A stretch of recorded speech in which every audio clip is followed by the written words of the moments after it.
राधे राधे, जय श्री कृष्ण। तो कैसे हैं आप सभी? तो ठाकुर जी की कृपा से आप सभी बहुत बढ़िया होंगे। तो लड्डू गोपाल जी को तो हम सब ने ही देखा है, और हम में से कुछ लोगों के घर पे तो वो है भी, और हम उनकी सेवा भी करते हैं। तो क्या आपको पता है कि लड्डू गोपाल जी का स्वरूप कैसे बना?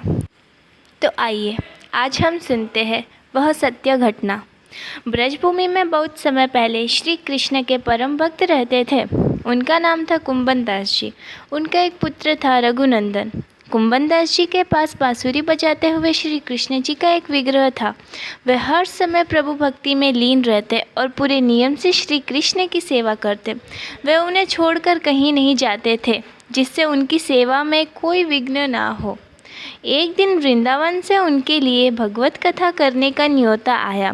पहले तो उन्होंने मना किया, परंतु लोगों के जोर देने पर वे जाने के लिए तैयार हो गए कि भगवान की सेवा की तैयारी करके वे कथा करके रोज़ वापस लौट आया करेंगे, तो भगवान का सेवा नियम भी नहीं छूटेगा।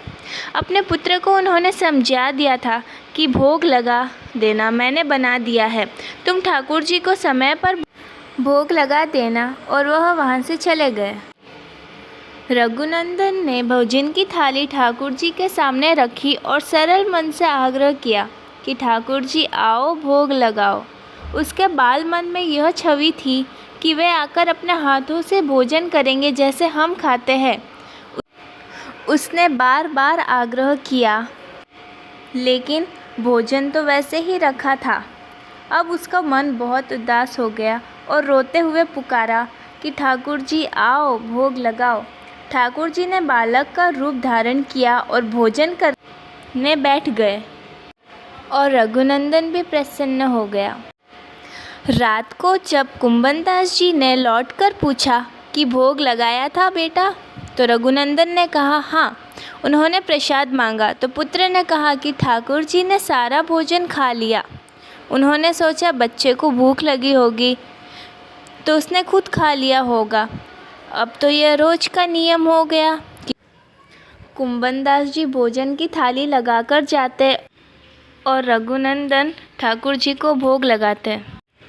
जब प्रसाद मांगते तो एक ही जवाब मिलता कि सारा भोजन तो ठाकुर जी ने खा लिया।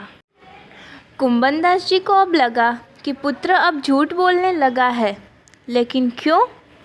उन्होंने उसी दिन लड्डू बनाकर थाली में सजा दिए रूप में और छुपकर देखने लगे कि बच्चा क्या करता है। कहलाने लगे। रघुनंदन ने रोज की तरह ही ठाकुर जी को पुकारा तो ठाकुर जी बालक के रूप में प्रकट होकर लड्डू खाने लगे। यह देखकर कुंभन दास जी दौड़कर आए और प्रभु के चरणों में गिरकर विनती करने लगे। उस समय ठाकुर जी के एक हाथ में लड्डू और दूसरे हाथ का लड्डू मुख में जाने को ही था कि वह जुड़ हो गए।